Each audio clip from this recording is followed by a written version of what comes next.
Week 15 wrapping up. The Chiefs are eliminated. The Patriots win streak is over, and we have a new podcast, baby.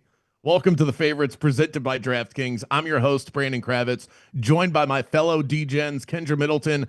Evan Abrams is with us tonight as well. Stuckey is out for the night as he and his wife have welcomed in the newest member of their family and ours. So congratulations to them. We have our first Yay! podcast, baby, that isn't a shrimp, Kendra. This is huge news. It's massive news. Congrats to them. I can't believe Stecky was tweeting after his child's birth about the games. It was so iconic. So good. Congrats. So great. And apparently I believe the time of birth was 1 p.m. exactly on the 1 East p.m. Coast. So born into a football family and already ready to watch some Titans football. We've got our goats and wotes queued up. Our biggest takeaways from the Sunday slate: a fast pass parlay for Dolphins Steelers Monday Night Football. Kendra, we have so much to cover today that we're gonna definitely have some meat left on the bone for Tuesday's episode. Where do we even begin? Who's your goat on the day? I have so many goats, but I think I'm gonna go with the Commanders. Obviously, that was massive, and Josh Allen. Those were the two biggest things that I needed today, and they both happened. Probably gonna go with. Actually, I'll save that for our biggest takeaways from the 1 o'clock hour. But yeah, I'm gonna go Commanders and Josh Allen because somebody else wrote what I was gonna say on here, so I'll save that for them. Um, the Trevor Lawrence performance today, even if it was against the Jets, I am not going to scoff at accounting for 6 touchdowns, 48 points. These Jacksonville Jaguars might just be for real. You So play the schedule. my goat on the day is Mr. Lawrence. In fact, I actually picked up some swag just to commemorate the moment here, since we are a Jacksonville Jaguars podcast. There you go. Duval. Duval. Yeah, Evan, what feels like a about you? Who's your coach. goat today? I'm gonna flip it. My vote is first. Will be the Raiders. I just every single week it seems like they get worse, and now they are forced, and I say forced, to go play the best defense in the NFL on the Texans next week. It's almost going to be as watchable as Phillip Rivers today. And my goat is stuck because For sure. honestly, as unbelievable as the whole process, a child on an NFL Sunday, fantastic. The dude is logging bets as well, taking both sides of the Packers and the Broncos. He's looking for a middle while just having a baby. And then the Ravens put up a shutout, right after his kid's born. There's really nothing better than that. So shout out to Stuck. Shout out to Stuck. Indeed. Great call on the Buffalo Bills as well. And Yeah. not so much on the Kansas City Chiefs. We went head to head with the Chargers and the Chiefs. And so, of course, an honorary GOAT for Justin Herbert and those hard charging LA Chargers for coming through, not just getting the win or the cover, but the win as well. Of course, we have to The Bills mention were what me, happened. by the way. What was The that? Bills were my pick. I thought you were gonna let it go, but No, Well, no, well, absolutely not. No, the Bills were so me. okay, Thank here's you. the thing. Here's the thing. You guys actually share that one because the Bills were Stuckey's plant the flag, and then they were your. How am I supposed to keep track of all this stuff? I need to start writing this down. But listen, you came home on the Commanders for us, and that was huge. I had myself a nice profitable day, and certainly a part of that was tailing some of the knowledge that you bring to the table for our podcast, and I greatly appreciate that. I'm wearing a Jags hat right now. I don't want to catch any shit tonight. Okay. You're jagging off, baby. Let's You go. got that right. But Patrick Mahomes injured. He's done for the year. I mean, the Chiefs are done for the year, so it kind of doesn't matter as far as this season goes. But huge news. It's an ACL tear. So he's going to be rehabbing this all throughout the offseason. Evan, is the dynasty over? Or is it I just mean, on pause? yeah, I think it takes a bit of a hit. Like I think we're gonna see Minshew probably for the rest of this season. Next week they're at Tennessee. Line's gone down to 4.5. My personal opinion, shut it all down for this year. Like there is no reason for anybody over the age of 28. Yes, over the age of 28 to be playing another down for Kansas City. I think based off of all the games they've played as a group in the playoffs. It's like an extra season and a half. Like, just let everybody relax and then take a reset. I think they need to, like, the off season, they need additions. They need to do things to actually make the roster better, because I think that's what got them this year. The blocking, the defense, the pass catchers, like they need more help. And hopefully Mahomes comes back week 3. I think week 1 is a little crazy, but it's Pat, so we'll see. Kendra, where do you fall on where we are with the current form of the Kansas City Chiefs? We'll get to, I mean, for them, they're done for this year, and anybody that had an under on their win total, congrats. You have I had them to officially miss the cashed that. playoffs, Or so that I'll take. There you too. go. What'd I'll you take get? That that. no, that sounded, that's got to be at least plus 250. I would Let think. me pull it up next time one of you are talking. I don't So think the dynasty's over. I think that it's probably more so just they need to retool, which we kind of all knew before the beginning of this season anyway. Like, if you thought that they were going to run away with, the AFC, I think that you just haven't been watching the last couple of seasons. Their team's so old, and like he just said, like, they've played so many games, which is why I kind of had the thought process that I did when betting them to miss the postseason. But I don't think it's over. They just need to retool. Like, he's going to come back. Sure, he won't be 100%, but I don't expect him to ever not play in another Super Bowl. You know what I mean? Like, his career is probably only half over, a little over half.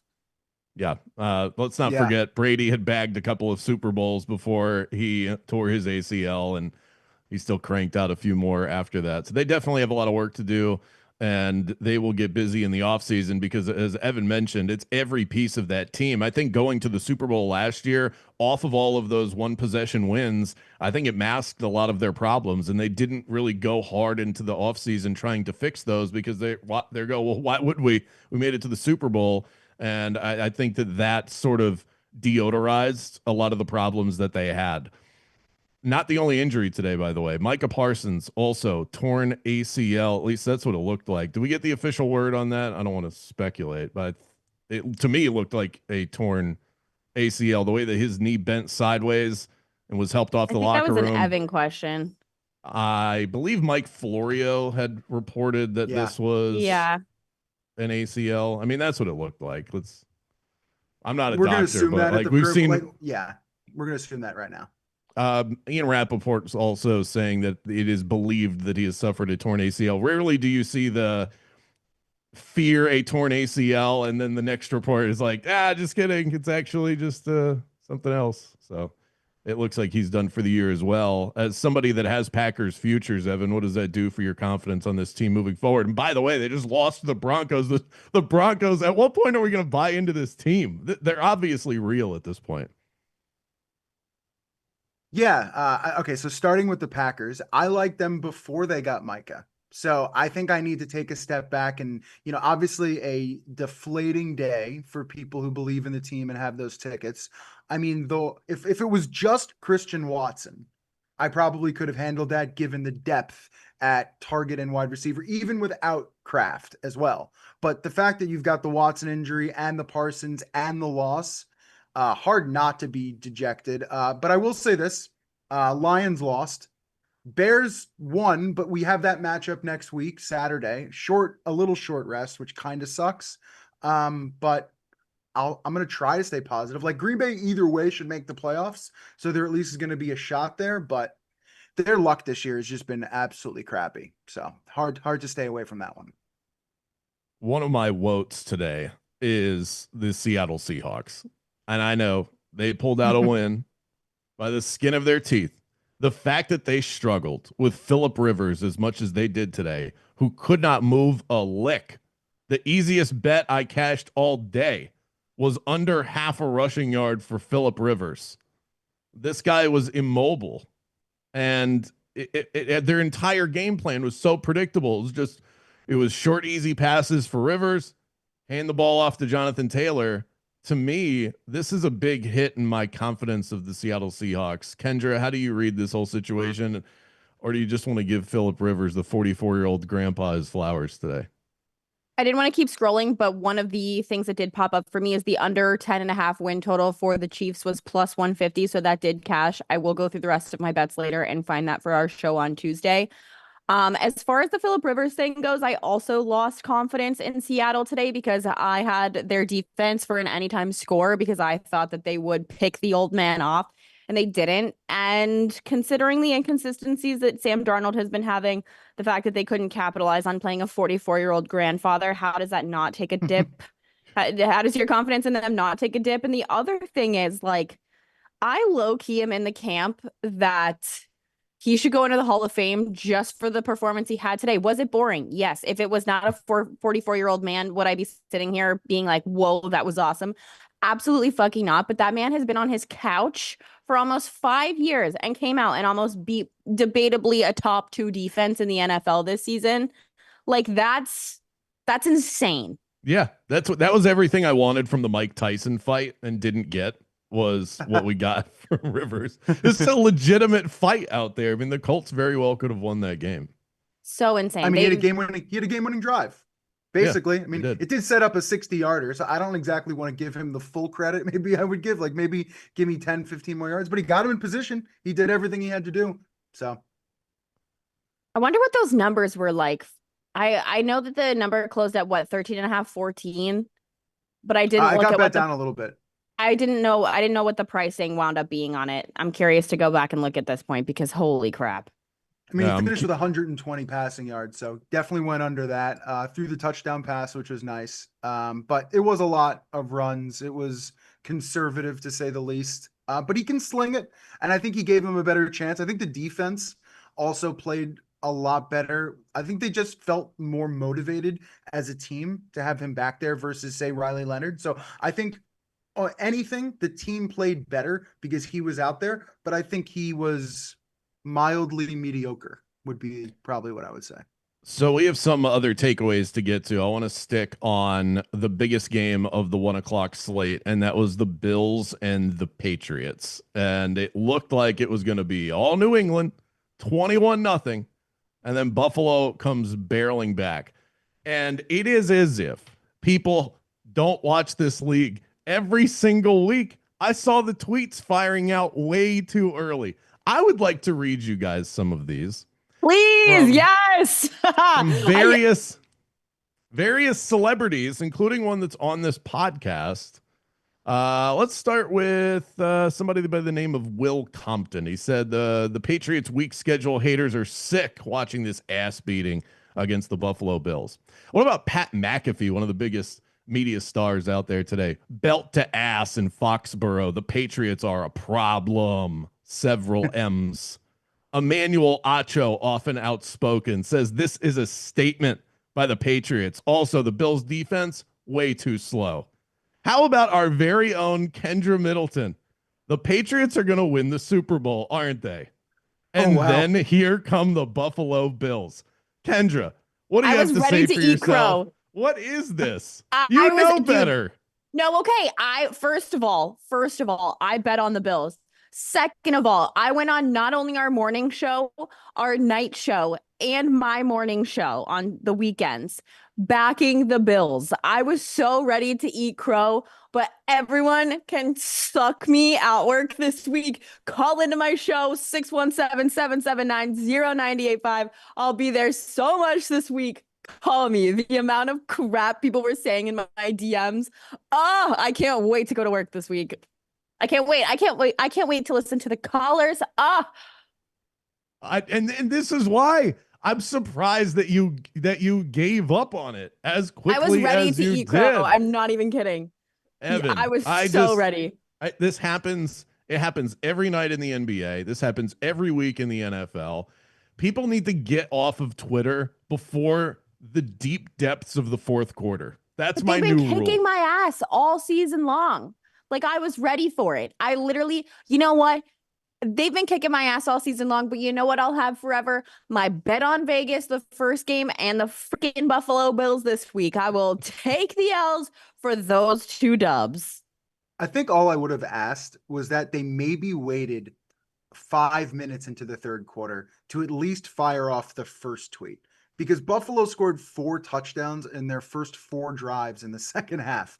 Like, if you would have just waited 5 minutes, maybe you would have been like, oh, we actually have a game here. This is just the game script that we all knew. Brandon Anderson, who obviously works for Action Network, tracks all his picks in the app. New England first half, Buffalo second half. It was That's the awesome. bet that people assumed was going to happen in this game, and it literally worked to a T. Couldn't have been any more perfect. But the thing, I guess, back up for 1 sec. The positive from New England, they ran the ball really well. And again, everybody runs the ball really well against Buffalo, but it was actually kind of nice to see some balance from New England side, which we hadn't seen for a while, which I'll take as a positive going forward because, listen, they're going to be in the playoffs either way. They're probably going to win the division either way as long as they take care of business, but that was a positive for me. But I don't know. They play the Ravens next week. Correct. It does look like, I mean, I'm not going to take too much away from New England in losing this game. That was an all-time effort from Buffalo in the second half. The Patriots had 120 straight home games where they were leading it by 17 or more without losing the game. And that streak was broken today. So that was 120 plus at home, leading by 17 or more, broken by number 17, which is beautiful poetry. And then Stephon Diggs, after the game, said something that I completely agree with. It's a little bit narrative based, but he said that they needed to lose that game in order to kind of wake up because they were living in a dreamland. Kendra, it sounds like you would agree with that statement that this might actually turn out to be a bit of a positive for the Patriots moving forward. I definitely think it's probably a little bit of a reality check for them, considering the road that they have ahead. It doesn't really matter who you pull in the AFC. It's probably going to be a bloodbath. So I think, one, it was a reality check for them. So I do think in the end it'll wind up being a positive, but I'm not going to fully make up my mind until I see how they look against Baltimore, because I don't know fully who they are. Do I think that they're a good team? Yes. Do I think that they deserve to be in the postseason? Yes. Do I think that Josh McDaniels has absolutely just elevated Drake May to the nines? Yes. But I need to see them play another good, hungry team before I decide whether I believe in them in the postseason or not. The problem is if they lose to the Ravens and then take care of business against like the Jets and Dolphins and they enter the playoffs that way, you're still going to have no faith in them, right? I don't know. Because that's my assumption. No, I don't think so, because as long as I see them compete with Baltimore, even if they lose to the Ravens by like a walk-off field goal, I think that I would still feel decent about that, because it's obviously an away game for them and Lamar has to be on a tear because their division is even more wide open. If they don't take care of business against the Jets in Miami, I will have more concerns than whether they lose to Baltimore by a walk-off field goal or a situation like that. Okay. It's just they have such the cupcake schedule. Most people would probably go down the path to be like, okay, you did what you had to do, but you couldn't beat the best teams at the end. There's going to be an excuse, because I think they always want to have an excuse with this team. But that is the most likely case I can see coming already. Couple of other quick notes from the 1 p.m.s. Pete Carroll might have to go. That team is an embarrassment. Good to see the Eagles get a cover, though, because they have really struggled with that. The Texans, if we're talking about a bettable angle, I don't think logging a Texans Super Bowl bet right now is such a bad idea. They're 11-1 to win the Super Bowl, plus 475 if you just think that one of these juggernauts in the NFC is going to win the whole thing. Best defense in the NFL with an offense that's capable of scoring 40. Those are the kind of teams that win Super Bowls. So I think that that's one that I would look at. I'm probably going to end up taking some sort of Texans future. I feel like I've seen the offense marry with the elite defense enough now to where I feel comfortable doing that. And the Bengals officially eliminated from the playoffs today. Any other takeaways, Kendra, from the 1 o'clocks before we move on? I gotta say, the boys better start doing their nails and drinking their matcha, because Caleb Williams is on y'all's ass. That's what I have to say about that. So the Bears put a thumping on the Cleveland Browns. It's the Browns, though. Do we bet the Browns next week? Who do the Browns have next week? I think this might be a Browns. Wait, do you actually the Browns? You don't know, the Browns are at home. They're double-digit underdogs. The Bills. Oh my God, the Bills. Oh yeah, no, they're definitely ending up. No, oh my God, they're ending up on the card. You already know. Browns. Miles is Oh going to my break God, the this might record be against Brown's Josh Allen. podcast. That's going to be fun. That's awesome. All right. Well, we can basically lock that one in. That's a guarantee. Into the 4 o'clock window, the Niners hang on to cover against the Tennessee Titans. That was a big time sweat, but I covered that one. That was the plant the flag game from yours truly. And let's see, the Saints wound up walking off against the Carolina Panthers. That's not good. What's Boo, wrong? sad meow. This They just this is couldn't what close. happens. Evan, it continues. When this team is favored, you cannot trust them. They are only bettable as underdogs. They just couldn't close this game. They were up, I believe, 17-7, and literally couldn't get the first down. They got stuffed, gave the ball back to New Orleans multiple times. I mean, they were asking to lose this game on the road. And that throw from Bryce Young that we had, that rainbow throw, was maybe the throw of his career in a loss, which obviously says something about this. But listen, it all comes down to Carolina and Tampa Bay anyway. So that feels like Right. the right way to end this. 2 games against each other. I made a joke before, like Todd Bowles, when Carolina was winning this game before, had to gone out and look for like a positivity pirate or something like that to try to switch this locker room, because God, it was just imagine trying to watch this game and Carolina leading early. You were gonna lose yourself. But Did you that's the guys NFC South. see the meme of the Panthers and the Saints kissing with Todd Bowles and the Bucks in the cuck chair? Nope, Oh but my thank God. you for that. No, I did that's not.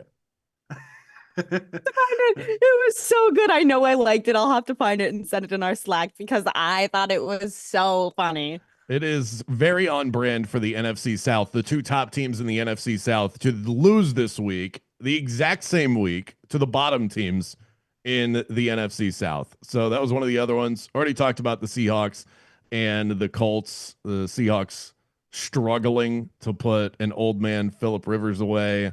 And let's see, anything else? Oh, well, yeah. Well, we had the Lions and the Rams. The Rams put it to the Detroit Lions, spent some time without Puka Nacua in this game. Devontae Adams went down with a hamstring injury, and still their running attack is so good. The combo of Kyron Williams and Blake Corum is the element of this team that we have not discussed enough. Stafford's been great. The receivers are awesome. The defense is top 3 in the NFL, but those running backs are really, really good.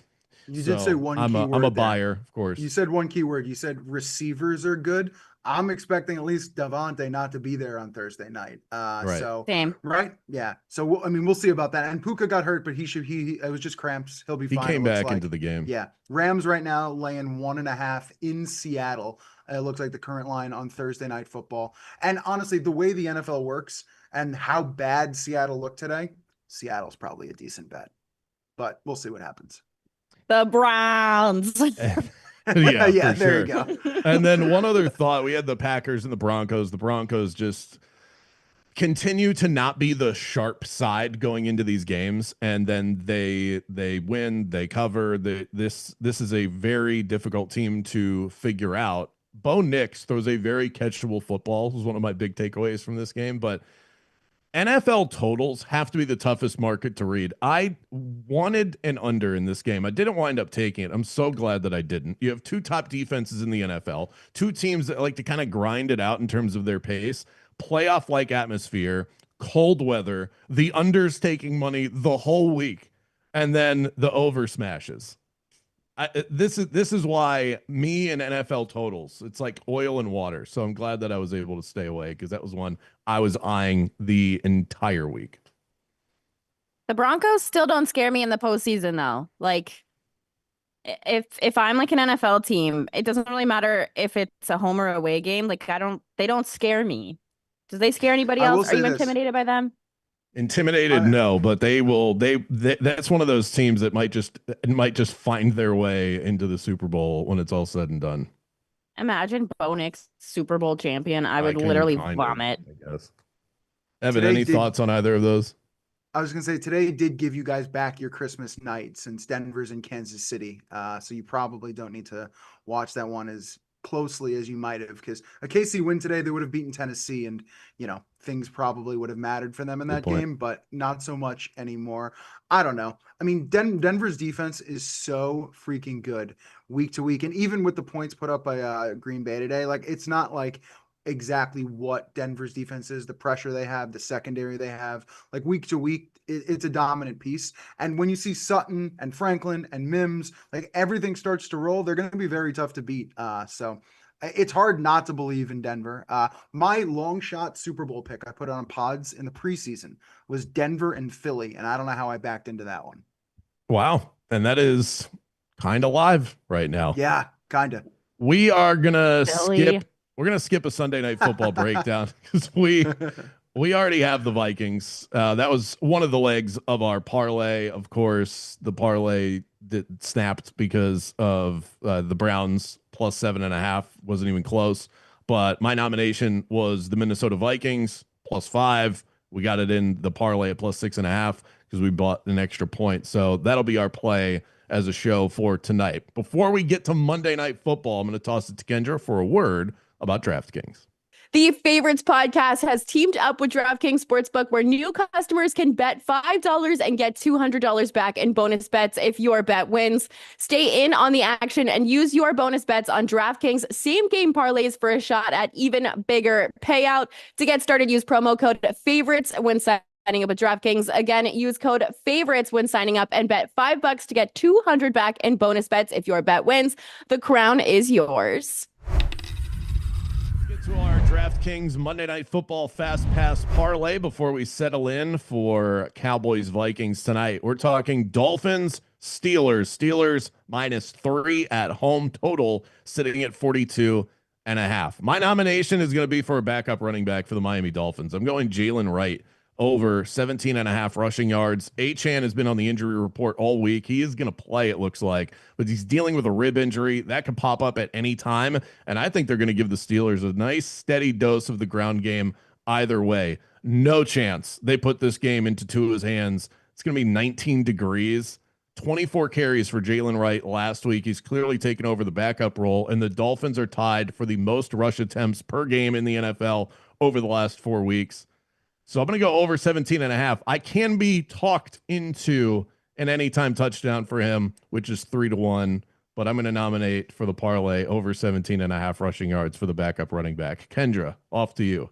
You stole my thunder. I just had Achane for an anytime -105 because with the injury, this was the best price we were going to probably get him at for the foreseeable future, unless something insane happens. So that's why I went with that. And plus, when it's a parlay, I don't mind taking like a -105 situation for a prop, just because you're obviously adding other things. But it's just so, as someone who lives in the Northeast, it is cold as hell outside. They're going to run the ball into the ground. It doesn't matter who it's going to be, but I'm just going to go with the safest option because it's a parlay. Yeah, and I think we can very much get home on both of these. There's no reason why. I mean, we're kind of leaning into the same thought process. Same thought process. Yeah, just the Dolphins running the hell out of the football. All right, Evan, add a leg for us. I'm going to slam this together on the app. I was gonna do Ollie Gordon, but you kind of stole the thunder of the prospect of the pick. And in the cold, Ollie Gordon touchdown kind of felt right, but we'll go separate. Adam Thielen touchdown will be what we add to this parlay. Rodgers, a week of extra practice. He loves his tight ends. So trying to choose between his 3 tight ends felt a little difficult. If I had to choose one, it'd probably be Freiermuth. I saw that Washington cleared concussion protocol, but who the heck knows? So Adam Thielen, ATD. Let's roll. All right. Adam Thielen, by the way, adds some nice wiggle room for us here on the parlay. He's plus 800 to score a touchdown. So we've got, I put Jalen Wright at 15 plus in there, especially since we're taking the long shot on the touchdown. Adam Thielen, anytime touchdown. Devon Achane, anytime touchdown. Your DraftKings Fast Pass parlay, 23-1 over on DraftKings, where the crown is yours. That's going to do it for us. The crazier we here. get, the luckier we get with these, I fear. Listen, this bet is very much being placed. This is not just a content thing. The Favorites is going to come back for you on Tuesday afternoon right here on the Action Network YouTube page where we talk week 16 in the NFL. Can you believe it? Good luck with all of your bets tonight. Shout out to Stuckey and his wife. Congratulations to you guys bringing your new son into the world. We will welcome him onto the podcast with open arms whenever Stuckey makes it back to us. We'll see you here next time here on the Favorites podcast presented by DraftKings. The crown is yours.